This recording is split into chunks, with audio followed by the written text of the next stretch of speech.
So అందరికీ నమస్కారం అండి. ఈరోజు మనం లాస్ట్ క్లాస్లో నన్ను ఇమ్యునైజేషన్ మీద క్వశ్చన్ అడిగారు. సో వ్యాక్సినేషన్ గురించి నేను చెప్పినటువంటి పాయింట్ ఏంటంటే మీతోటి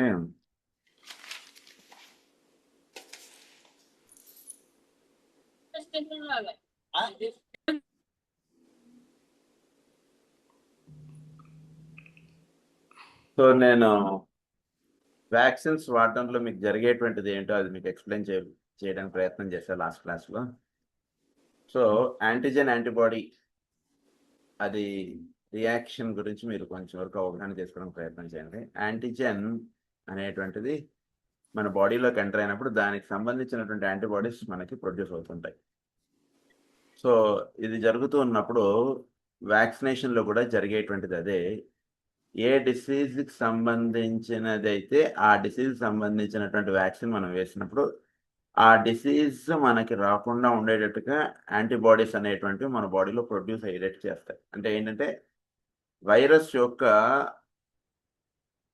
యాంటీజెన్ ప్రొడ్యూస్ చేసేటువంటి క్వాలిటీని యాంటీబాడీస్ ప్రొడ్యూస్ చేసేటువంటి దాన్ని మాత్రమే వైరస్లో నుంచి తీసుకుని అది హ్యూమన్ బ్లడ్లో ఇంట్రడ్యూస్ చేస్తాం.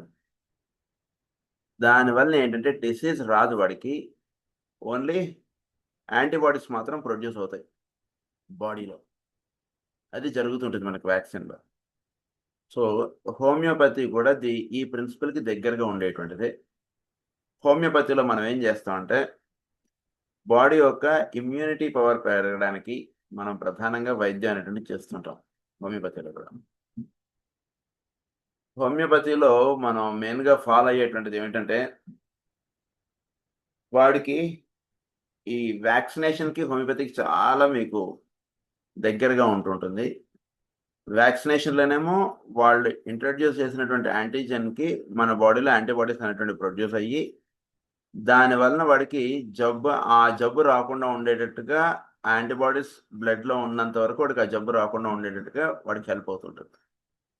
హోమియోపతిలో ఏంటంటే అదే రకంగానే వాడికి ఇమ్యూనిటీ పవర్ పెంచి, అంటే ఒక డిసీజ్కే కాకుండా ఎటువంటి డిసీజ్ కూడా వాడికి రాకుండా ఉండేటటువంటి ఇమ్యూనిటీ పవర్ వాడికి పెంచబడటం అటువంటిది జరుగుతుంది. తద్వారా వాడికి డిసీజెస్ అనేటువంటివి రావు. అయితే రెండిట్లో డిఫరెన్స్ ఏంటంటే వ్యాక్సిన్లో ఆ పర్టికులర్ డిసీజ్ రాదు, హోమియోపతిలో ఏ డిసీజ్ రాదు. వ్యాక్సిన్లో ఆ పర్టికులర్ డిసీజ్ రాకుండా ఉండడానికి మనం 15-20 వ్యాక్సిన్స్ వేసుకుంటాం. హోమియోపతిలో ఒక మందు వేసుకుంటే 15-20 కాదండి, 50 డిసీజెస్ కూడా రాకుండా వాడు కాపాడబడుతుంటాడు అన్నమాట. వ్యాక్సిన్ వాడటంలో బాడీ ఆ పర్టిక్యులర్ డిసీజ్కి మాత్రమే యాంటీబాడీస్ ప్రొడ్యూస్ చేయడం అటువంటి జరుగుతుంది. So body is not at will to do what it likes to do. Body is under the control of the vaccine or the antigen that is introduced into the blood. So it is supposed to produce antibodies with respect to that disease, not with respect to any disease. So when the body is producing antibodies with respect to so and so diseases, then it fails to identify any other antigen that enters into the body, because it has supposed to produce some 15 or 20 types of antibodies, and it did. Further identification of new diseases or further the immunity that exists normally in every being is lost in doing this type of work by the vitality. That is what happens when we take n number of vaccinations into our body. Not only that, by introducing, అంతేకాకుండా చాలా రకాలైనటువంటి vaccinations మనం వేసుకోవడం చేత అది ఆ particular డిసీజ్కి మాత్రమే bodies produce చేసి ఊరుకోదు. ఇది ఏం చేస్తుందంటే మీకు దాంతో అంతేకాకుండా మీరు యాంటీబాడీస్ అనేటువంటి ప్రొడ్యూస్ చేయడం ఒకటే కాకుండా బాడీలో వేరియస్ డిస్టర్బెన్సెస్ క్రియేట్ చేసేటువంటి యాక్టివిటీ ఒకటి రన్ అవుతుంటుంది మన బాడీలో. సో దానివల్ల ఏమవుతుందంటే మన బాడీలో వేరే డిజార్డర్స్ కూడా స్టార్ట్ అయ్యే ఛాన్సెస్ ఉంటుంది. ఆ అటువైపు మనకి రీసెర్చ్ అనేటువంటిది వ్యాక్సినేషన్స్లో యాక్సెప్టబుల్గా జరగట్లేదు. ఇదంతా కూడా ఏంటంటేనండి చాలా ఒక ఇంటర్నేషనల్ ఇది నడుస్తుంటుంది బయట. అది మీరు అందరు సినిమాల్లో చూస్తుంటారు, మీ అందరికి కూడా కొంతవరకు తెలుసుండొచ్చు. సో దానివల్ల ఏంటంటే the other side of the vaccinations effects అనేటువంటి మనకి పిక్చర్లో మనకు కనబడవు. బట్ వ్యాక్సినేషన్స్ ఎక్కువ వాడటం చేత ఏమవుతుందంటే బాడీ యొక్క ఇమ్యూనిటీ పవర్ దెబ్బతినడం అనేటువంటి జరుగుతుంది. ఎందుకంటే వాడికి ఓన్లీ ఈ టైప్ డిసీజ్కే నువ్వు యాంటీబాడీస్ ప్రొడ్యూస్ చేయాలి అనేటువంటి ఇన్స్ట్రక్షన్ ఇచ్చేయడం జరుగుతుంది. అందువల్ల ఏమవుతుందంటే వేరే డిసీజ్ ఏదైనా వస్తే ఇది అంత ఫాస్ట్గా ఇది యాంటీబాడీస్ ప్రొడ్యూస్ చేయలేదు. ఎందుకంటే ఇవి ప్రొడ్యూస్ చేసి ఈ వీటిని మాత్రమే అది బ్లడ్లో ఉంచబడటం అటువంటి జరుగుతుంటుంది. దీనికి మాత్రమే పనిచేయడం అటువంటి జరిగిపోతుంది బాడీలో. అది వేరే వాటికి అది ఐడెంటిఫై చేసుకుని వర్క్ చేయడం అంటే దానిలో ఆ ప్రిన్సిపల్ లోపించుతుంది. కాబట్టి వాడు వేరే డిసీజ్ వచ్చినప్పుడు అంత ఫాస్ట్గా వాడు తగ్గించుకోలేడు. ఇంకొకటి ఏంటంటే వేరే ఆ వ్యాక్సినేషన్ వేసుకోవడం వలన వాడిలో అనేక రకాలైనటువంటి జబ్బులు వచ్చే అవకాశాలు ఎక్కువ ఉంటాయి. ఇటీవల కోవిడ్ వ్యాక్సిన్ వేసుకున్నందువలన ఎంతమందికి ఎన్నో రకాలైనటువంటి జబ్బులు, ఎన్నో రకాలైనటువంటి డిస్టర్బెన్సెస్ ఇవన్నీ వస్తుంది. కాకపోతే వీటి మీద ఎక్కడ కూడా మీకు పేపర్స్లోనూ వీటిలోనూ మీకు న్యూస్ కనబడదు. బట్ జనరల్గా మీరు అబ్జర్వ్ చేస్తుంటే ఇంతకుముందు లేనటువంటి జబ్బులు వ్యాక్సినేషన్ వాడిన తర్వాత వాడికి ప్రారంభమయ్యి ఆ జబ్బుల వలన లేదా ఆ జబ్బు ఏది ఐడెంటిఫై అవ్వకముందరే వాళ్ళు చనిపోవడం అనేటువంటిది కూడా యుక్త వయస్సుల వాళ్ళు కూడా చనిపోవడం అనేటువంటిది కూడా జరుగుతూ ఉన్నటువంటి విషయం మనం కళ్ళకు కట్టినట్లుగా మనకి ఇటీవల కనబడుతూనే ఉంది. అందువల్ల వ్యాక్సినేషన్స్ మీద ఆ రకమైనటువంటి జాగ్రత్తలు అనేటువంటివి అవసరం మనకి. సో ఇమ్యూనిటీ దానికి చాలా ఉంది, అసలు థియరీ ఇంకా చాలా చెప్పుకోవచ్చు. బట్ మీకు సింపుల్గా నేను ఇది చెప్పాను. నెక్స్ట్ మనం కొంతవరకు మీకు అవగాహన ఉండుంటుంది. సో ఆల్రెడీ నేను ఇంకొంచెం మీరు మనకి డిసిమిలర్ డిసీజెస్ అంటే ఏంటి, సిమిలర్ డిసీజెస్ అంటే ఏంటి, వీటి మీద ఒక చక్కటి అవగాహన పెట్టుకోండి. అప్పుడే మీకు హోమియోపతి బాగా అవగాహనలోకి వస్తుంది. ఈరోజు నేను తీసుకోబోయేటువంటి టాపిక్ ఏంటంటే మీకు ఇంకొన్ని వీటి మీద డౌట్స్ క్వశ్చన్స్ ఏమైనా ఉంటే నెక్స్ట్ క్లాస్లో మనం కంటిన్యూ చేసుకున్నాం. ఇప్పుడు నేను తీసుకోబోయేటువంటి టాపిక్ ఏంటంటే మనం డ్రగ్ పిక్చర్. హోమియోపతిలో మనం ఏం చేస్తామంటే ఔషధాలని మనం సంపూర్ణంగా తెలుసుకోవడం అనేటువంటిది ఒకటి యూజ్ చేస్తాం. అంటే ఏంటంటే హోమియోపతిలో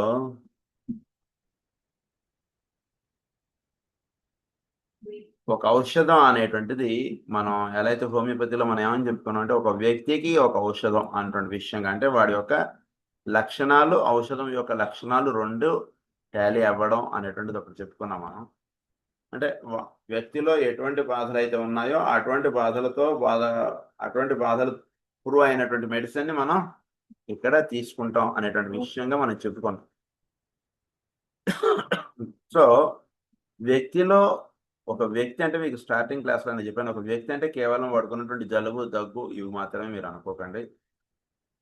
వాడి యొక్క సంపూర్ణమైనటువంటి విషయాలని మీరు ఇక్కడ అవగాహనలో పెట్టుకోవడానికి ప్రయత్నం చేయండి. అంటే వాడి యొక్క మానసికంగా వాడు ఎలా ఉంటాడు, శారీరకంగా ఎలా ఉంటాడు, వాడి యొక్క గుణాలు ఎలా ఉంటాయి, వాడి యొక్క ఇష్టాలు ఎలా ఉంటాయి, వాడి స్వభావం ఎలా ఉంటుంది, ఎటువంటి స్వభావం వాడికి ఎటువంటి జబ్బులు వస్తాయి.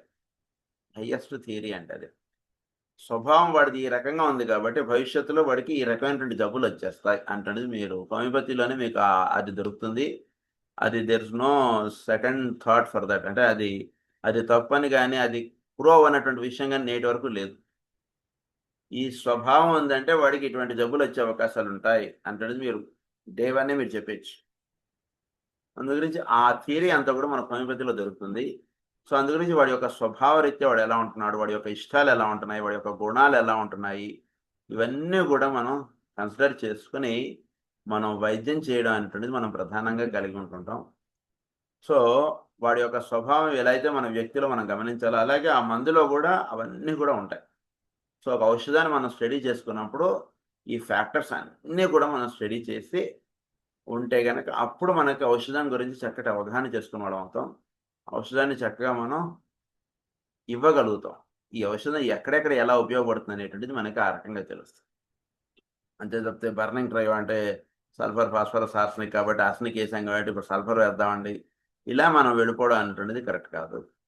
మందు గురించి పరిపూర్ణమైనటువంటి అవగాహన పెట్టుకోండి. మీరు వ్యక్తిని చూడగానే మీకు మందు అలా తట్టాలి. ఉదాహరణకి వాళ్ళకి సినిమాలో ఎవరినో చూస్తాం, వాడు చూడగానే ఆ వీడియో ఉందండి, వీడు పలానా వాడండి అంటుండే, మీరు ఎలా అయితే చెప్పేస్తారో వాడు పలానా హీరో అండి, పలానా విలన్ అండి, వాడి పేరు ఇదండి, వీడు దగ్గర చాలా, అది ఎలా అయితే మనం చెప్పేస్తామో, ఎవరైనా వ్యక్తిని చూడగానే మన ఔషధాన్ని మనం చెప్పగలిగేటట్టుగా మనం ఉండాలంటే ఔషధం గురించి పరిపూర్ణంగా మనం తెలుసుకోవాలి. తెలుసుకున్నప్పుడు మీరు వ్యక్తిని చూడగానే వీడు పలానా మెడిసిన్ వాడండి అని మీరు చెప్తారు. చెప్పినప్పుడు మనం వాడి యొక్క స్వభావాన్ని దృష్టిలో పెట్టుకుని ఇక్కడ మనం స్టడీ చేసుకుంటున్నాం. స్వభావాన్ని మనం దృష్టిలో పెట్టుకుని మనం స్టడీ చేసుకున్న తర్వాత ఆ స్వభావం అనేటువంటి వాడికి ఆ మందు వేసినప్పుడు వాడి యొక్క స్వభావంలో మార్పు వచ్చేసారు. స్వభావంలో మార్పు వచ్చేసి వాడు మంచి స్వభావం కలిగిన వాడు అయిపోతే ఇంక వాడికి ఏ దీర్ఘ వ్యాధి కూడా వాడికి రాదు అంటే మీరు చెప్పచ్చు. Provided he is suppose to follow certain healthy principles in his life. Without following that, if we can't promise that you can have a good life, always that is applied. This not a point of view.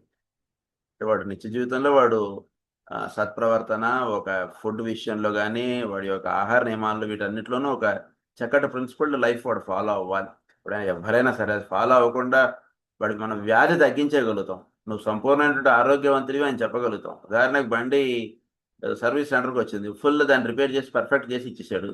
Perfect చేసి ఇచ్చేసిన తర్వాత ఇంకా నీ బండికి ఏం problem రాదు అని చెప్పాడు. సరే, వెళ్ళిన 1 గంటకే ప్రాబ్లం వచ్చింది అంటే ఏంటి అర్థం? వాడు రిపేరింగ్ చేసిన వాడికి తప్ప లేదా డ్రైవర్ది తప్ప? పర్ఫెక్ట్గా రిపేర్ చేసి అంత పర్ఫెక్ట్గా టెస్ట్ చేసుకున్నారు, అన్ని చూసారు, అంత బాగుంది. ఆకలి ఎలా ఉంది? బాగుంది. నిద్ర ఎలా పడుతుంది? బాగుంది. అన్నీ సెట్ చేస్తాం. సెట్ చేసేసిన తర్వాత 1 నెలకో, ఒక 15 రోజులకో, లేదా 1 సంవత్సరానికో వాడు మళ్ళీ డిరేంజ్ అయ్యి మళ్ళీ వచ్చాడు అనుకోండి మందుకి, అంటే ఏంటి? He's not following healthy life instructions in his life. జీవితంలో వాడు ఆరోగ్య నియమాలు వాడు పాటించట్లేదు. ఆరోగ్య నియమాలు తప్పకుండా పాటించాలి అంటున్న విషయం వాడికి వచ్చి చెప్పండి. ఇప్పుడు మళ్ళీ వాడు మీ దగ్గరికి రావాల్సిన అవసరం లేదు. సో ఇదొకటి కండిషన్ అప్లైడ్. సో ఆ దృష్టిలో పెట్టుకుని మనం సల్ఫర్ అనేటువంటి మందు మనం చదువుదాం. సల్ఫర్ వీడిని ఏమంటారంటే ది ర్యాగ్డ్ ఫిలాసఫర్ అంటారు. సల్ఫర్ అంటే వీడు comprehensive presentation based on Kent's lectures of mathematica. అది మనం ఎక్కువగా ఇక్కడ అంతా కూడా మనం కన్సిడర్ చేసుకునేది మాస్టర్ ఈకే, కెంట్, హానిమన్. ఈ ట్రయో ఒకటి గుర్తుపెట్టేసుకోండి. హానిమన్ గారు ఏదైతే ఇద్దామని వచ్చారో అది కెంట్ గారు మనకి ఇంకా వివరంగా అందించారు. దాన్నే మాస్టర్ గారు మళ్ళా మన ముందు ఉంచారు. గురించి వాళ్ళు ఇచ్చినటువంటి ప్రిన్సిపల్స్ ప్రకారంగానే మన క్లాసెస్ అన్ని కూడా రన్ అవుతుంటాయి. ఆ విధంగానే మనకి ఎన్నో క్యూర్స్ అనేటువంటి ఎంతో అద్భుతంగా వస్తున్నాయి. ఎక్కడెక్కడ తక్కని వ్యాధులు కూడా మన దగ్గర తగ్గుతున్నాయి అంటుండేది నేను చక్కగా మీ అందరి ముందు నేను చెప్పగలను ఆ విషయం. సో సల్ఫర్ అనేటువంటి మందు అసలు ఎలా ప్రిపేర్ చేస్తాం ఏమిటి ఇవి కూడా మనం తెలుసుకోవాలి. Sulphur is prepared from purified elemental sulphur. It's an element sulphur. Sulphur అనేటువంటి ఎలిమెంట్ నుంచి మనం సల్ఫర్ అనేటువంటి మందు ప్రిపేర్ చేస్తాం మనం. According to Kant's Mathematica, the crude sulfur is first triturated with milk sugar to prepare the lower potencies. Higher potencies are then prepared through serial potentization, dilution, and succussion according to homeopathy.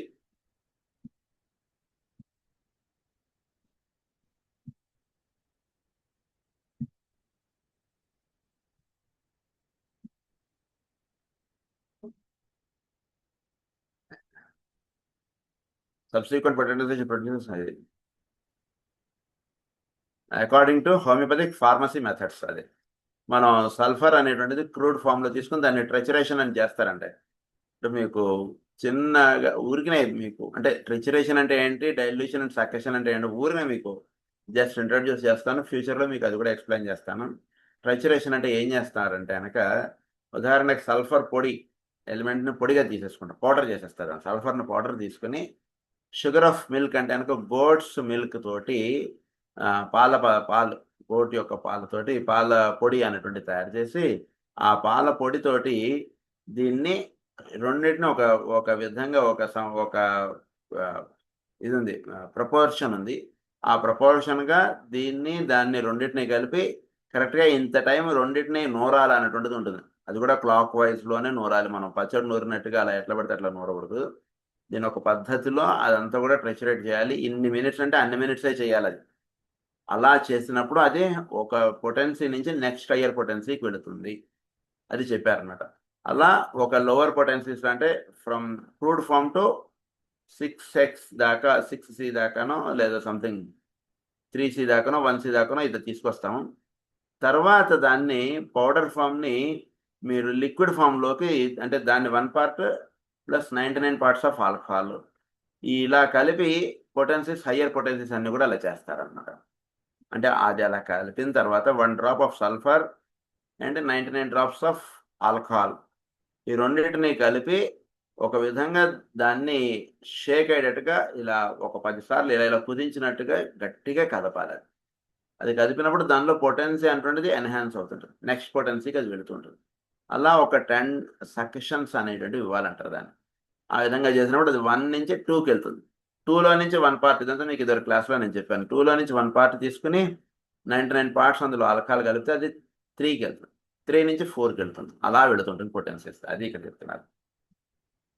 Can describe sulfur as a deep acting constitutional remedy. The medicinal preparation begins with purified sulfur followed by trituration to develop medicinal activity. Subsequent potentization produce higher strengths used in homeopathic practice. Higher strengths అనేటువంటి దానికి అంటే 6, 30 తర్వాత 200కు అలా వెళుతున్నట్టుగా దానిలో strength చాలా పెరిగిపోతుంది, చాలా strength అందులో వస్తుంటుంది అనమాట. అంటే ఇంకా డీప్ యాక్టింగ్గా ఇంకా లోపల మెంటల్ లేయర్స్ వాటిలో వెళ్ళి డిసీజ్ ఎక్కడో లోపల అలా అతుక్కుపోయి ఉండిపోతుంది మన బాడీలో. ఒక్కొక్కసారి కొన్ని లాంగ్ డిసీజెస్లో కొన్నిట్లో డిసీజ్ ఏమవుతుందంటే అనగా ఉదాహరణకి ఫీవర్ వచ్చింది పేషెంట్కి, ఫీవర్ వచ్చింది, వాడికి ఎన్నో మందులు వాడారు, ఏది చేసినా వాడికి తగ్గట్లేదు. అంటే ఏంటంటే ఫీవర్ చెప్పడానికి ఫీవర్ అయినా అది లోపల ఎక్కడో అతుక్కుపోయి ఉంది, దాని ఎక్స్ప్రెషన్ ఫీవర్గా తెలుస్తుంది. లోపల లేయర్స్లో ఉండిపోయింది డిసీజ్, దాని ఎక్స్ప్రెషన్ ఫీవర్గా తెలుస్తుంది. అది నుంచి ఫీవర్కి మామూలుగా మీకు ఇంకా ఫ్యూచర్లో చెప్తాను ఎలా పొటెన్సీ సెలెక్ట్ చేస్తాం ఏంటన్నట్టు. మీరు ఇప్పుడు కోల్డ్ కాఫ్కి ఎలా అయితే మీరు పొటెన్సీ సెలెక్ట్ చేస్తారో అలాగే ఫీవర్స్ కూడా పొటెన్సీ మనం 30-200లో మనం పొటెన్సీ సెలెక్ట్ మనం ఇస్తుంటాం. ఇచ్చిన ఒక్కొక్కసారి ఫీవర్స్ లాంగ్ మీకు అంటే ఏంటంటే దాన్ని బట్టి అవగాహన చేసుకోవాల్సినటువంటిది డిసీజ్ ఎక్స్ప్రెషన్ అవుట్ సైడ్ మేనిఫెస్టెడ్గా ఉంది కానీ ఫీవర్గా, but innerly it is very deep. Though the person is not deranged much, but the disease is very deep, hence you are supposed to go for higher potencies. అంటే మనిషి ఉదాహరణకు బాగానే తింటున్నాడు, బాగానే అటు ఇటు నడుస్తున్నాడు, అంత బాగానే ఉన్నాడు, నీరసం ఏం లేదు, అయినా మనిషి జ్వరం ఉంటుంది. Please don't neglect such cases. బాగా అవగాహన చేసుకోవడం ప్రయత్నం చేయండి. సో వాడికి మీరు అప్పుడు హయ్యర్ పొటెన్సీస్కి హయ్యర్ స్ట్రెంగ్త్గా ఉండేటువంటి మెడిసిన్స్కి మీరు వెళ్తారు. అది ఇక్కడ అర్థం నేను చెప్తాను. A deep acting, long lasting antisoric remedy suitable for chronic disease, constitutional weakness, and cases with deficient reaction. So, it's a very deep acting, long acting antisoric remedy అంటారు. డీప్ యాక్టింగ్ అంటే మాస్టర్ ఈకే గారి యొక్క మీకు శరీర గుణదీపిక అనేటువంటి పుస్తకం మీ అందరికీ అందివ్వబడినటువంటిది. దయచేసి ఆ పుస్తకంలో సల్ఫర్ అనేటువంటి దాని గురించి మీరు చదువుకోండి. తెలుగులో చాలా అద్భుతంగా ఇచ్చారు మాస్టర్ గారు. ఇంకా వివరంగా చదువుకుందాం అనుకున్న వాళ్ళు ఔషధ శరీర గుణదీపిక వాల్యూమ్ 1లో సల్ఫర్ గురించి ఉదాహరణకు 120 పేజీల దాకా ఇచ్చారు, అందులో కూడా మీరు చదువుకోవచ్చు. లేదా యూట్యూబ్లో మాస్టర్ ఈకే గారిది సల్ఫర్ డ్రగ్ మీద మాస్టర్ ఈకే గారు మాట్లాడింది కూడా మీరు వినొచ్చు. సో అందులో చాలా లోతైనటువంటిది గాను చాలా దీర్ఘకాలము సోరా అనేటువంటి మేధంని ప్రతిఘటించగల ఔషధము అంటారు మాస్టర్ గారు. It's the king of antipsoric remedy అంటారు. అంటే అసలు వ్యాధులన్నీ రావడానికి మనకు సోరానే కారణం. సో దాంట్లో ఇది ఔషధ రాజు ఇది.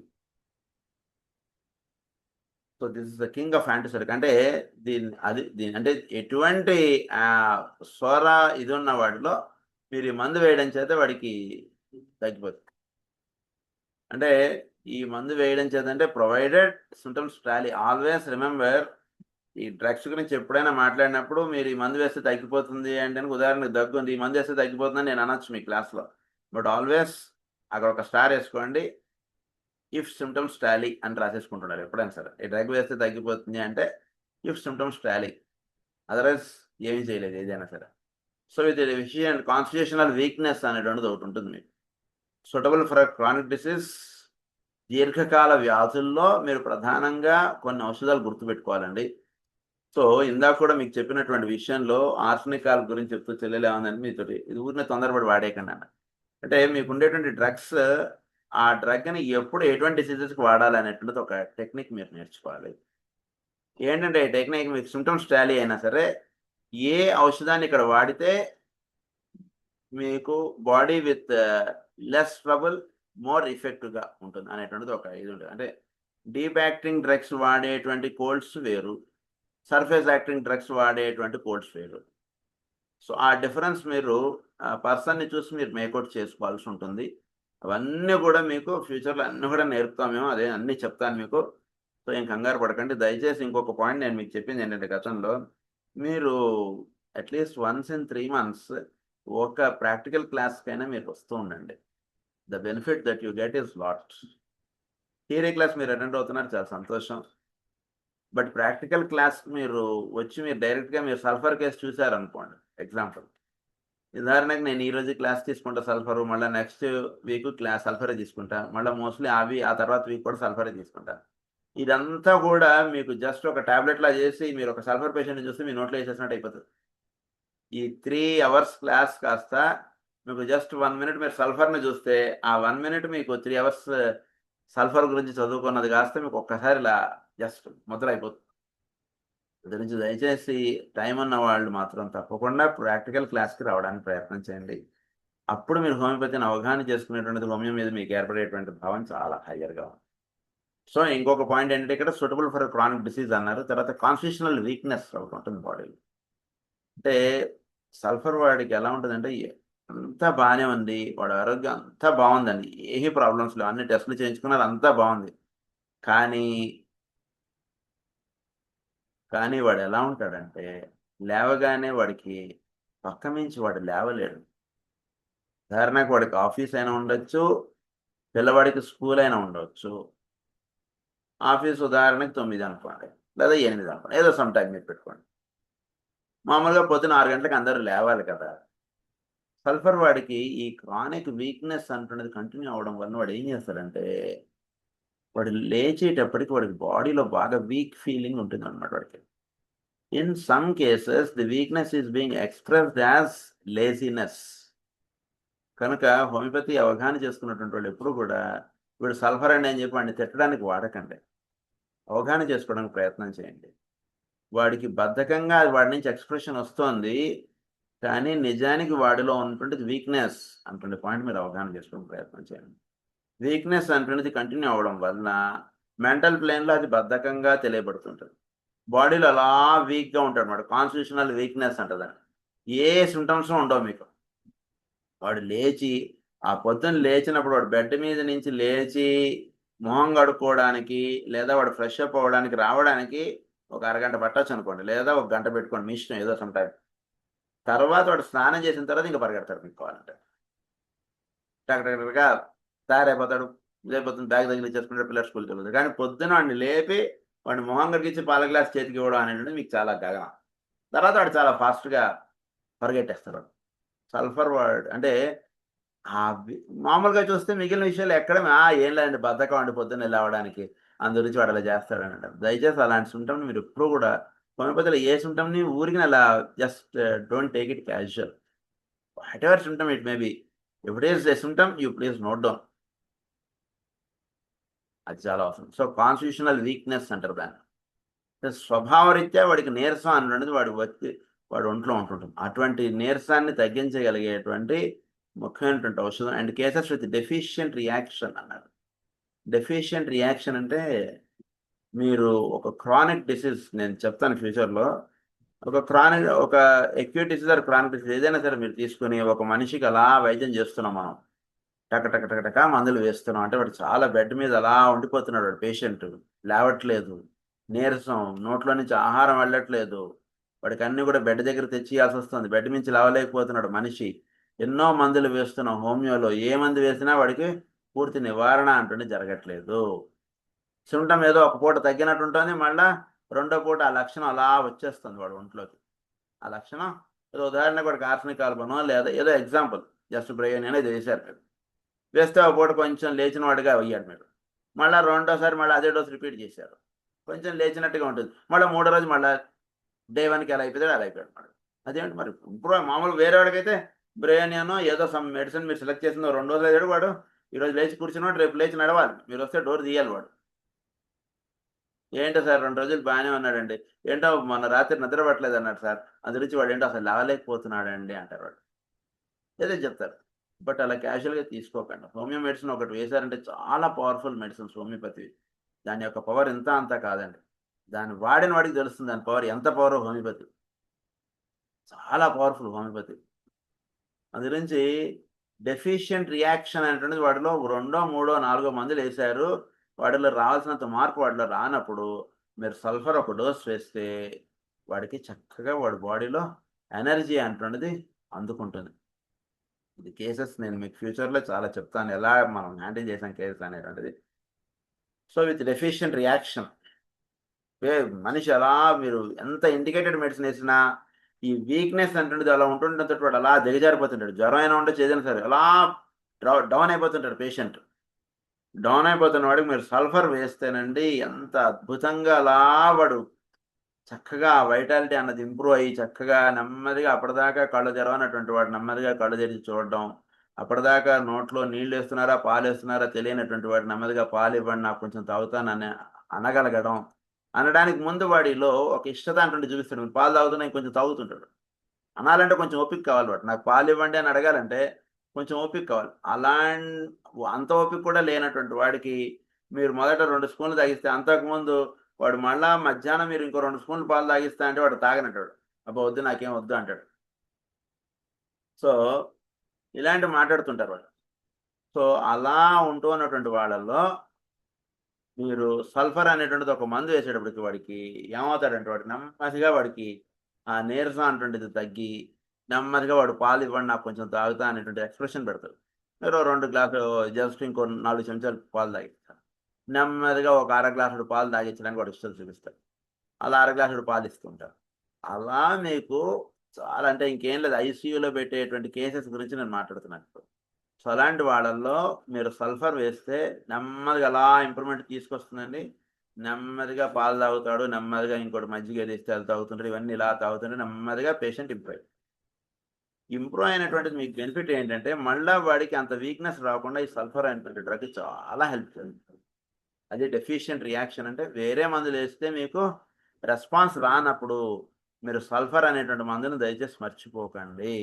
చాలా ముఖ్యమైనటువంటి వెంటనే సల్ఫర్ 6 or 30 ఒక డోస్ వేసేసేయండి.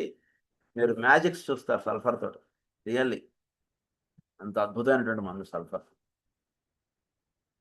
తర్వాత వీడి యొక్క మానసిక లక్షణాలు ప్రధానంగా మనం చూడడం చాలా ముఖ్యమైనటువంటిది. He is philosophical, he is theoretical, he is absorbed in ideas, neglectful of appearance, egoistical, lazy, forgetful, and indifferent to practical affairs. Sulphur వాడు చాలా ఫిలాసాఫికల్ అంటే ఏంటంటే వాడి ఫిలాసఫీ ఎలా ఉంటుందంటే ఉదాహరణకి అంటే నేను ఈ డ్రగ్స్ గురించి మాట్లాడేటప్పుడు వేరియస్ ఎగ్జాంపుల్స్ తీసుకుని మనం మాట్లాడతాం. ఈ మాట్లాడడంలో ఎవరిని ఉద్దేశించి మాట్లాడడం అనేటువంటిది ఉండదు. దయచేసి ఆ విషయంలో కొంచెం అవగాహన చేసుకోండి. ఎవరిని కూడా కామెంట్ చేస్తున్నట్టుగా ఉద్దేశం కాదు, మీకు ఎగ్జాంపుల్ మీకు అవగాహన అవ్వడానికి నేను చేస్తుంటాను. హీ ఈజ్ వెరీ ఫిలసాఫికల్ అంటే వాడు నమ్మినటువంటి విషయానికి వాడు తలిచినటువంటి విషయానికే వాడు ప్రాధాన్యం ఇస్తాడండి. అంటే వాడు ఎంత ఫిలసాఫికల్ అంటే వాడి యొక్క ఫిలాసఫీకి మీరు ఎంత ఉదాహరణ హోమియోపతి వాడు తీసుకున్నాడు అనుకోండి, వాడు హీజ్ హైలీ ఫిలసాఫికల్ అనుకోండి. వాడు ఫస్ట్ అనేటువంటి మాట ఏమంటాడండి మీతోటి, అసలు హోమియోపతి మీరు ఇన్ని క్లాసులు పెట్టి మీరు చెప్తున్నారు కానీ సార్ మీరు సరిగ్గా మీరు అర్థం చేసుకోలేదండి. సల్ఫర్ గురించి ఎంత ఉంది అసలు విషయం. ఇప్పుడు అటెండ్ అయ్యే వాళ్ళకి ఇప్పుడు ఉండే డాక్టర్స్కి సల్ఫర్ గురించి ఏం తెలుసు సార్. ఫస్ట్ ఈ కమెంట్స్ దట్ చాలా చదవాల్సింది ఉంది, నేను సల్ఫర్ గురించి చాలా చదివాను, ఆయుర్వేదంలో సల్ఫర్ చాలా వాడతారు, ఎలోపతిలో చాలా వాడతారు, హోమియోపతిలో చాలా వాడతారు, వాటి యొక్క ఎఫెక్ట్స్, వాటి యొక్క సైడ్ ఎఫెక్ట్స్, వాటి యొక్క గ్రంథం అలా వాడు డెప్త్ ఆఫ్ నాలెడ్జ్ చాలా పెట్టేసుకుని వాడు ఎదుటి వాడికి వీడి యొక్క డెప్త్ ఆఫ్ నాలెడ్జ్ తోటి వాడు అప్రోచ్ అవ్వడంలో వేరే వాడికి సరిగ్గా రాదనేటువంటి కామెంట్ వాడు వదులుతుంటాడు సల్ఫర్. ఆ డెప్త్ ఆఫ్ థింగ్స్లోకి వెళ్ళి వీడు మాట్లాడడం అంటే చేయడం చేత ప్రాక్టికాలిటీ వాడు లూజ్ అవుతుంటాడు. ఇప్పుడు పూజ చేయాలి. పూజ చేయాలంటే వాడు పూజ అసలు ఎలా చేయాలి? ఎవరికి చేయాలి పూజ? వినాయకుడికి చేయాలా? ఏదో లేదా శివుడికి పూజ చేయాలా? లేదా లక్ష్మీనారాయణుల పూజ చేయాలా? ఎవరికి చేయాలి పూజ? మనం ఏదో ఉదాహరణకు మనం ఏదో లక్ష్మీనారాయణ పూజ చేద్దాం అన్నట్టు మనం అన్నాం. లక్ష్మీనారాయణుడికి పూజ చేయడం వలన కాదు. మీరు ఈ రకంగా ఇలా పూజ చేయాలి. అంటే నారాయణుడికి మీరు పూజ చేయాలి అసలు వచ్చింది ఫస్ట్ నారాయణుడు. నారాయణ ఫస్ట్ అడ్రస్ చేయాలి. లేదా ఫస్ట్ గురువుని అడ్రస్ చేయాలి. వీడు అలా చెప్తాడు చూడండి, చెప్పండి. ఇక వాడు మళ్ళీ ఎంత ఇది చేస్తారంటే, అంటే ఈ గ్రంథంలో ఇలా ఇచ్చారు, ఈ గ్రంథంలో ఇలా ఇచ్చారు. వినాయకుడికి పూజ చేయకపోతే మీరు చాలా ఇబ్బందులు పాలవుతారు. అసలు భూమి మీద ఏదైనా చేయాలంటే ఫస్ట్ పూజ అనేటువంటిది చాలా అవసరం. సరే వినాయకుడికి పూజ చేయాలి. వినాయకుడికి పూజ చేయాలంటే పొద్దున్న 4 గంటలకు పూజ చేయాలి, పొద్దున్న 6 గంటలకు పూజ చేయాలి. ఇలా వాడు మిమ్మల్ని ఒక అంటే వాడి యొక్క ఫిలాసఫీ వింటే మీరు ఏమవుతారంటే కనుక వాడు చెప్పేటువంటి వాదన, వాడు చెప్పేటువంటి విషయాలు మీరు వినడానికి మీరు ఏమైపోతారంటే, అబ్బో మనం ఇదంతా హోమియోపతి ఎక్కడ చదవగలం అండి, మనం ఎక్కడ పూజ చేయగలం, మనతో అవ్వదులేండి అన్నట్టు అనేస్తారు. అంటే మిమ్మల్ని ప్రాక్టికాలిటీలోకి మీకు ఒక సొల్యూషన్ అనేటువంటిది ఇవ్వడు సల్ఫర్ వాడు ఎప్పుడు. వినాయకుడిలో ఏ వినాయకుడిని పెట్టి పూజ చేయాలి? వినాయకుడు చాలా రకాలు ఉన్నారు. ఏ వినాయకుడిని పెట్టి మీరు పూజ చేస్తారు? ఎవరినో పెట్టి మీరు పూజ చేసేస్తానంటే దానివల్ల మీకు చాలా నెగిటివిటీ జరుగుతుంది తెలుసా మీకు అంటాడు. నాయకుళ్ళు చాలా రకాలు ఉన్నారు. ఎలా తొండం ఎటువైపు ఉండాలి, లేదా చెయ్యి అభయహస్తంగా ఉండాలా, చేతిలో ఇది ఉండాలా, ఉండ్రాళ్ళు ఉండాలా, ఏ చెయ్యి ఎటు ఉండాలి, కాళ్ళు ఆయన మీదకేసుకుని ఉండాలా, కాళ్ళు కిందకేసుకుని ఉండే వినాయకుడా, నుంచున్నటువంటి వినాయకుడా, ఇలా మిమ్మల్ని తీసుకెళ్ళిపోతాడండి. ఇంకా మీకు వినాయకుడు బొమ్మ కొనుక్కోవాలంటే మీకు ముందు భయం వేస్తామో ఏ వినాయకుడు కొంటే ఏమవుతుందో. ఏదో గురువుగారు ఆయన ఏదో చెప్పారు, చాలా వినాయకుడు ఉన్నారన్నారు, వినాయకుడు అంటే సామాన్యుడు కాదన్నారు. ఇలా మీరు అయిపోతారన్నమాట. అంత ఫిలాసాఫికల్గా ఉంటాడు వాడు. Is highly theoretical. వాడి యొక్క థియరీ ఎలా ఉంటుందంటే, హోమియోపతి తీసుకున్నా సరే, అలోపతి తీసుకున్నా సరే, మిమ్మల్ని ఫైనల్గా వాడు చెప్పేటువంటి థియరీ కరెక్ట్ అంటుండే దాంట్లోకి మిమ్మల్ని తీసుకెళ్తాడు. ఫైనల్లీ టేక్స్ యూ అంటే థియరిటికల్గా వాడు చాలా మీకు చెప్పాను అదే మీకు వినాయకుడు లేదా వినాయకుడు అమ్మవారి ఒళ్ళో కూర్చున్నటువంటి వినాయకుడు కరెక్టా, అయ్యవారి ఒళ్ళో కూర్చున్నటువంటి వినాయకుడు కరెక్టా? ప్రతిదానికి మీకు ఒక విత్ ఫుల్ రీజనింగ్ కూడా ఎక్స్ప్లెయిన్ చేస్తాడు. ఎవడు ఏమిటి అనేటువంటి విషయం. ఊరికనే ఏదో వినాయకుడు ఇలా ఉండదు వాడు. చాలా రీజన్స్ వాడు చెప్తాడు మీకు. అన్ని రీజన్స్ వాడు ఇస్తారు. That is all. అంటే వినాయకుడు గురించి అంత పెద్ద గ్రంథం తీసుకొస్తారు మీ దగ్గర. ఈ బుక్స్ చదివాను, ఈ 3-4 బుక్స్ వినాయకుడి గురించి ఇంత లావు పుస్తకాలు చదివాను. ఇంకా ఏవో 3-4 బుక్స్ ఉన్నాయి, అవి తెప్పించాలి, అవి చదవాలి. అప్పుడు మనం వినాయకుడికి ఎట్లా పెట్టుకుని పూజ చేయాలి ఏమిటి అనేటువంటిది అందులో అంతా ఉంటుందండి. వినాయకుడిని ఊరిని బయట కొనుక్కొచ్చి మీరు ఏదో పూజ చేసేస్తే మీకు ఏదో మంచి జరిగిపోతుందని మీరు అనుకుంటే అట్లా ఉండదండి. అంటే మీకు ఏమైపోతాం అంటే మనకు అర్థం కాదు, గందరగోళం అయిపోతాం మన మనసు. నేను పూజ చేయాలంటే ఇన్ని పాటించాలి అమ్మో అనిపిస్తుంది. So he's highly theoretical, he's absorbed in ideas. వీడు ఎట్లా ఉంటాడంటే సల్ఫర్ వాడు ఇప్పుడు కూడా ఐడియాస్లో ఎక్కువగా వాడు గడుపుతుంటాడండి. అంటే అది అలా చేద్దాం, ఇది ఇలా చేద్దాం, దాన్ని అలా మనం సాల్వ్ చేయొచ్చు, దీన్ని ఇలా చేయొచ్చు. ఉదాహరణకి ఏదో మనం ఏదో ఇంట్లో పూజ పెట్టుకుందాం అన్నాం, సత్యనారాయణ స్వామి పూజ పెడదాం అనుకున్నాం. సత్యనారాయణ స్వామి పూజ ఎప్పుడు చేయాలి? ఇగో పలానా మాసంలో చేయాలి, పలానా విధంగా చేయాలి, దానికి ఇవ్వండి ఈ లిస్ట్ అంతా కావాలి, వీళ్ళందరినీ ఇలా పిలవాలి. ఇలా వీడు మాట్లాడతారు. కానీ ప్రాక్టికాలిటీలోకి రమ్మంటే, అరే మరి ఈ మాసంలో చేద్దాం అన్నావు కదరా, మరి నువ్వు వెంటనే మరి పూజారి గారిని అడుగు, మరి వెంటనే మరి పనులు మొదలు పెట్టరా అంటే వాడు పనులు చేయడంలో మాత్రం వెనకం చేపిస్తాడు. Mind is very active. బ్రహ్మాండమైనటువంటి ఐడియాస్ చేపిస్తాడు. బ్రహ్మాండంగా వాడికి ప్రాక్టికల్ వర్క్ ఇవ్వడం కన్నా వాడికి 10 పుస్తకాలు ఇచ్చి వీటి మీద ఏదైనా ఏ వినాయకుడి గురించి మేము పుస్తకాలు తెచ్చుకున్నాం, ఇందులో ఏ వినాయకుడి గురించి ఎలా చేయాలో ఇందులో ఉంది, చదివి నువ్వు చెప్పంటే వాడు మీకు ఒక వారం 10 రోజులు ఉత్త వినాయకుడి గురించే మీకు క్లాసెస్ తీసుకోగలడు. అంత క్యాపబిలిటీ ఉన్నటువంటి వాడు సల్ఫర్ వాడు. Is highly capable. ఊరికనే వాడు ర్యాగడ్ ఫిలాసఫర్ అంటే ఏంటంటే he's highly capable, but his capability is meant only for theory. ప్రాక్టికల్గా ఏం చెయ్యాలి అనేటువంటి పాయింట్ మీరు వచ్చేటికి సల్ఫర్ వాడు ఎప్పుడూ కూడా మీ పక్కన నుంచోడు. మీకు కావాలంటే వాళ్ళ ఇంట్లో కూర్చొని మీకు ఐడియాస్ ఇస్తాడు కానీ అది కదరా నేను ఇప్పుడు మా ఇంట్లో వాళ్ళు ఏదో హాస్పిటల్లో చేరారు నువ్వు వస్తే నీకు డాక్టర్ కదరా నువ్వు వచ్చి నుంచుంటే ఆ డాక్టర్లు ఏం చెప్తారు ఏంటో నువ్వు వింటావు కదరా నువ్వు మాకు అప్పుడు నువ్వు గైడ్ చేస్తే మాకు బాగుంటుందిరా అని అన్నాడు అనుకోండి వాడని ఏం పర్లేదురా మీరు డాక్టర్ దగ్గరికి వెళ్ళండి మీరు హాస్పిటల్కి వెళ్ళండి వాళ్ళు రొటీన్ టెస్ట్లు చేస్తారు ఆ రిపోర్ట్స్ రాగానే నాకు ఫోన్ చేయని చెప్తాగా నీకు అంటాడు ఏలే నేను ఇది ఇక్కడ చిన్న పనిలో ఉన్నాను క్లాస్ తీసుకుంటున్నాను నేను వచ్చేస్తాను నీకేం పర్లేదు నువ్వు రిపోర్ట్స్ రాగానే నాకు ఫోన్ చేయి ఏం కాదు అంటాడు అరే రే రిపోర్ట్స్ వచ్చాయరా ఏవో చెప్తా అంటున్నారా డాక్టర్ పిలుస్తున్నారా అంటే ఏం కాదురా నువ్వు వెళ్ళి మాట్లాడు చెప్తాగా నాకు తెలుసు కదరా ఇవన్నీ కేసులు ఏముందిరా ఇలాంటివి ఎన్ని కేసులు చూసాను నేను చాలా కేసులు చూసాను నువ్వు వెళ్ళి మాట్లాడు అంటాడు వాడు ఇక్కడ కూర్చున్నాడు ఐడియాస్ ఇస్తారు కానీ యాక్చువల్గా రంగంలోకి దిగి వాడు వర్క్ చేయరా అంటే వాడు వర్క్ చేయడు ఇంకా ఈ డాక్టర్లు అందరూ వీళ్ళు రొటీన్గా ఏదో ట్రీట్మెంట్ ఇస్తారు కానీ రా అసలు నిజానికి వాడు డిసీజ్ని ఐడెంటిఫై చేయగలిగేటువంటి క్యాపబిలిటీ వెళ్ళేం లేదు ఇప్పుడు ఓన్లీ దగ్గుకు యాంటీబయాటిక్ ఇస్తారు ఏదో జలుబుకో ఇటు ఇస్తారు మ్యాక్సిమము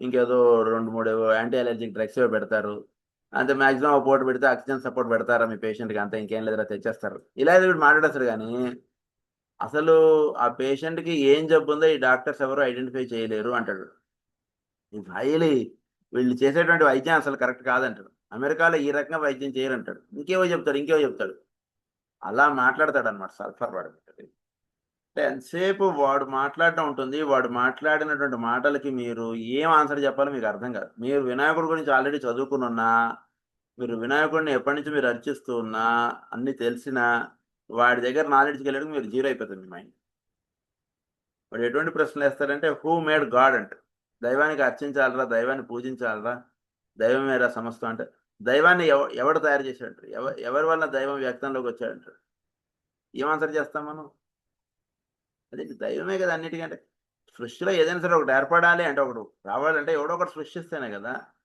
అలాగే దైవాన్ని సృష్టించిన వాడు ఎవడు చెప్పి చూస్తానంట అలా ప్రశ్నలు వేస్తాడు వాళ్ళు మీరు ఏం మాట్లాడారు వీడితోటి ఇట్లా మాట్లాడతారు ఏంటా అనిపిస్తుంది ఒక గంట సేపు మాట్లాడితే మీకు వాడితోటి మీ బుర్రంతా వేడెక్కిపోయి మీకు ఏం మాట్లాడాలి ఏం చేయాలి మీకు అర్థం కానటువంటి పరిస్థితులకు మీరు వెళ్ళిపోతారు అది సల్ఫర్ వాడు చేసేటువంటి పని అంటే చాలా లోతుగా వెళ్ళి మాట్లాడతాడు చాలా వాడు అవగాహన చేసుకున్నటువంటి వైపుగా వాడు ఉంటాడు వేరే వాళ్ళు చెప్పేటువంటి విషయాల్లోకి వాడు ఇన్వాల్వ్ అవ్వడు వాడికి తెలిసిందే కరెక్ట్ అంటాడు అది హీఈస్ ఫిలసాఫికల్ అంటే he is philosophical he is theoretical he is absorbed in ideas neglectful of appearance వాడు అపియరెన్స్ ఎలా ఉంటుంది అంటే వాడు ఎంతటి వాడు అనేటువంటి దాంతో సంబంధం లేదు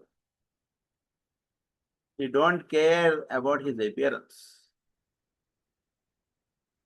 వాడు చాలా అంటే వాడి ఇల్లు కానీ వాడి వాతావరణం కానీ మనకి మీకు కొన్ని ఫిలిమ్స్లో మీకు చూపిస్తుంటారు ఎలా చూపిస్తారు వాడు ఒక డైరెక్టర్ అనుకోండి వాడు ఒక సైంటిస్ట్ అనుకోండి వాడిని ఎలా చూపించాలో అర్థం ఇలా చూపిస్తారు మీకు సల్ఫర్ వాడి ఇల్లు ఎలా ఉంటుంది అలా చూపిస్తారు మీకు సినిమాల్లో పెద్ద సైంటిస్ట్ అనుకోండి పెద్ద రీసెర్చ్ వర్కర్ అనుకోండి వాడి టేబుల్ అంతా గజిబిజిగా ఉంటుంది ఏది ఎక్కడ పెడతాడో తెలియదు వాడి ఆకారం అంతా కూడా ఇలా ఉంటుంది ఒక పెద్ద జుట్టు అలా వేలాడేసుకుని డ్రెస్ ఏదోగా ఉండి వాడి రూమ్ అంతా మొత్తం అంత సామాన్లతో అలా నిండిపోయి ఉండి అలా మీకు పిక్చర్ చూపిస్తుంటారు సరే దట్ ఈస్ సల్ఫర్ వాడిది అలా ఉంటుంది రూమ్ కానీ వాడి అపియరెన్స్ కానీ సల్ఫర్ వాడే చాలా లోతైనటువంటి విషయాల్లో గమనించగలరు సైంటిస్ట్గా పనిచేయగలిగేటువంటి వాడు సల్ఫర్ చాలా పెద్ద సైంటిస్టులుగా వాడు వర్క్ చేయగలరు అలా ఆ రూమ్లోనే కూర్చుని ఆ రూమ్లోనే పని చేసుకుంటూ వాడు పైన ఏదో ఇల్లు ఉంటుంది కింద నేను రూమ్లోకి వెళ్ళి నేను పని చేసుకుంటాను అంటే ఆ రూమ్ చూస్తే అసలు ఇంకొకటి అడుగు పెట్టాలంటే భయం వేసేటట్టుగా ఉంటుంది ఆ రూమ్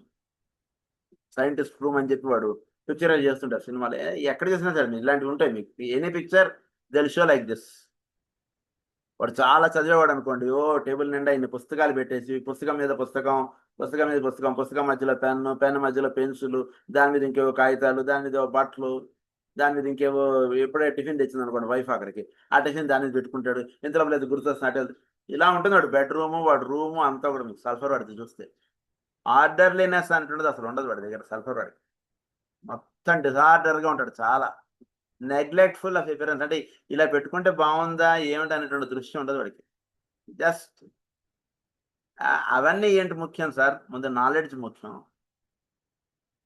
నాలెడ్జ్ ఇవన్నీ పెద్ద పాయింట్ కాదండి అంటాడు ఉదాహరణ పోనీ నేను నీట్గా పెట్టుకున్నాను అంత మాత్రం నేను పెద్ద సైంటిస్ట్ అయిపోయినట్ట మీరు లెక్క నాలెడ్జ్ ముఖ్యం సార్ అంటాడు ఇవన్నీ పెద్ద పాయింట్ కాదు. ఆ షర్ట్ ఎలా ఉంటాయి ఏముందండి అంటాడు. అది కదరా షర్ట్ చినిగుందిరా మార్చేసుకోరా షర్టు. ఆయన చినుకుంటే అదే చూస్తాడు వేరేవాడు. ఎంతమంది ఎలా ఉంటున్నాయి బయట షర్ట్లు. ఇప్పుడు లేటెస్ట్ ఫ్యాషనే ఇది, చినుగున్న ప్యాంట్లు వేసుకోవడం. నీకేం తెలుసు? వాడు మిమ్మల్ని ఎలా చేస్తాడంటే ఆ రకంగా మిమ్మల్ని తీసుకెళ్తాడు. దీని గురించి ఇంకా వివరంగా మనం నెక్స్ట్ క్లాస్లో కంటిన్యూ చేసుకుందాం. మనకి 9 అయిపోయింది టైం. సో చాలా అద్భుతమైనటువంటి ఔషధం మనకి సల్ఫర్. దీని గురించి మనం ఫర్దర్గా కంటిన్యూ చేసుకుందాం. అయితే క్లోజ్ చేసేటువంటి ముందు జస్ట్ ఒక్క విషయం, మీరు ఎవరికైనా ఏదైనా సందేహాలు ఏమైనా ఉంటే మీరు ఇంతవరకు మీరు చెప్పుకున్నటువంటి దాంట్లో అడగచ్చు, లేదా నెక్స్ట్ క్లాస్లో అడుగుతా ఉన్నా కూడా అడగచ్చు.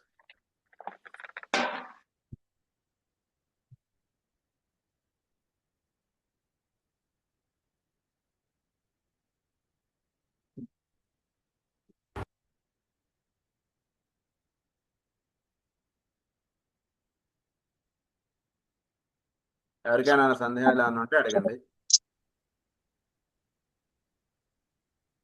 అందరికీ ఒక ముఖ్య గమనిక, మనము మాస్టర్ ఈకే గారు ఇచ్చినటువంటి పద్ధతిలో పిల్లల్ని ఆయన ఇచ్చిన మార్గంలో రూపుదిద్దాలి.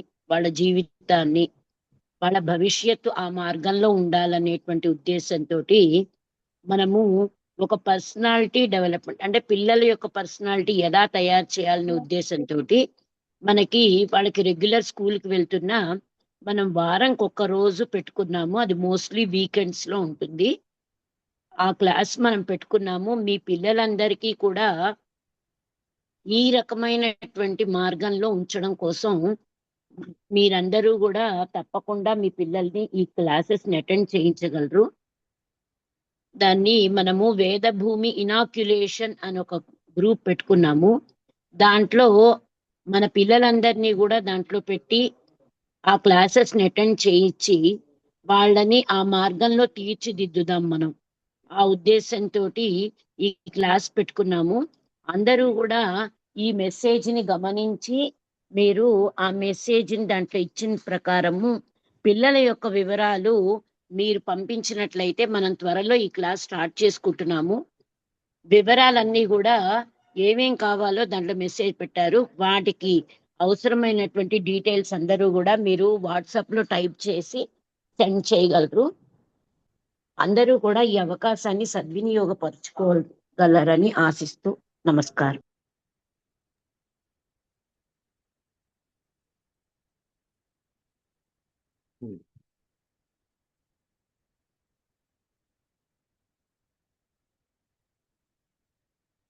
ఎవరైనా మాట్లాడతారా? ఏమైనా సందేహం ఏమైనా అడుగుతారా? లేకపోతే మనం